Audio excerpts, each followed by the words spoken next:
Anda sebagai reporter investigasi di lapangan, termasuk juga Multatuli Project, dianggap sebagai orang yang punya kepentingan untuk menyerang polisi dan buzzer LSM untuk menyerang polisi.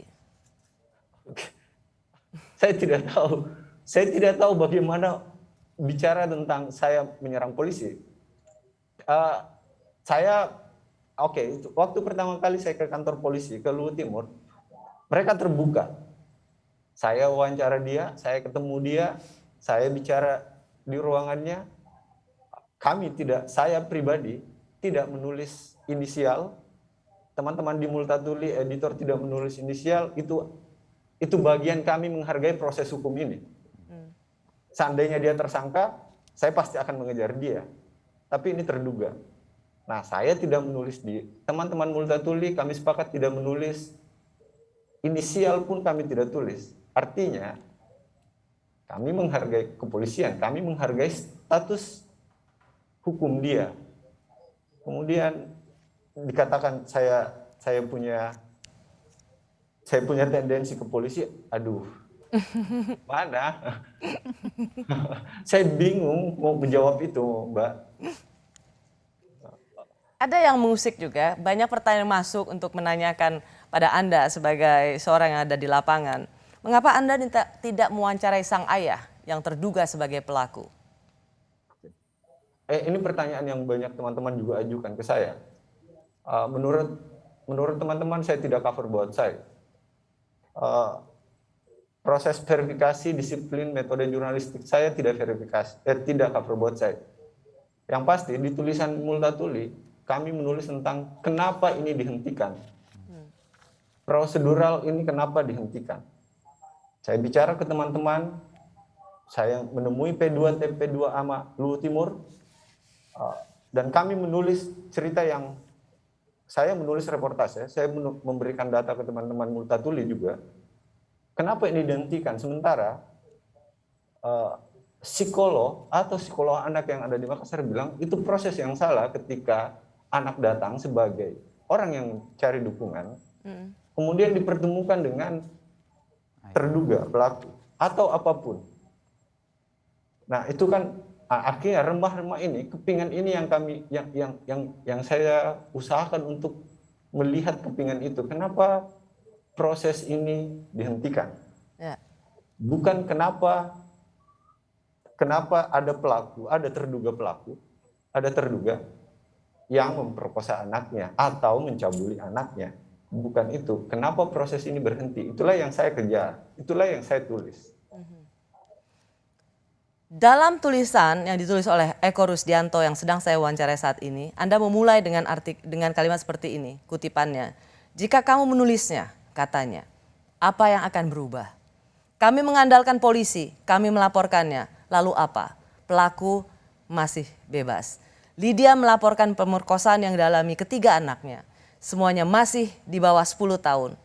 Terduga pelaku adalah mantan suaminya, ayah kandung mereka sendiri. Seorang aparatur sipil negara yang punya posisi di kantor pemerintah daerah. Anda menuliskan ini dengan narasi yang sangat kuat, percakapan yang sangat personal.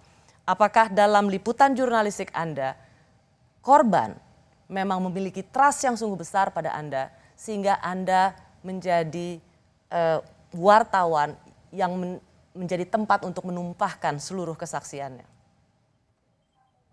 Ini keberuntungan menurut saya. Saya tidak bilang bahwa kenapa dia mempercayai saya. Mungkin ini keberuntungan dari saya. Saya kontak-kontakan sebelum saya ketemu. Dan dia bicara tentang itu. Pertanyaan itulah yang membuat saya berpikir lama sekali. Benar juga, selama ini kalau kita menulis apa yang akan terjadi. Apakah suara ibu ini akan keluar, akan didengar. Kami minum teh sama-sama, saya wawancara sampai malam, kami cerita, akhirnya dia mau. Setelah tulisan ini ditulis dalam proses editing, dia bilang oke, saya percaya kau deh, ayo kita jalan sama-sama. Kemudian dia bilang, Ya, di kutipan-kutipan awal itu dia bilang ya, mudah-mudahan kalau kau menulisnya apapun, suara ini didengar. Nah, itu membuat saya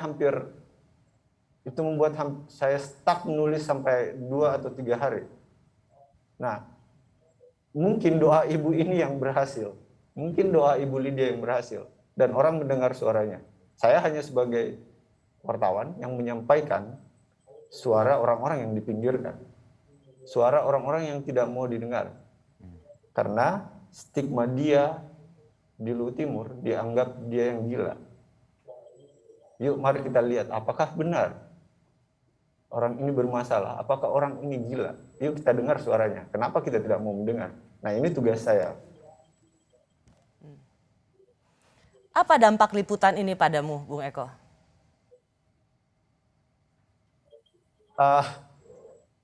Dampaknya apa? Tidak ada.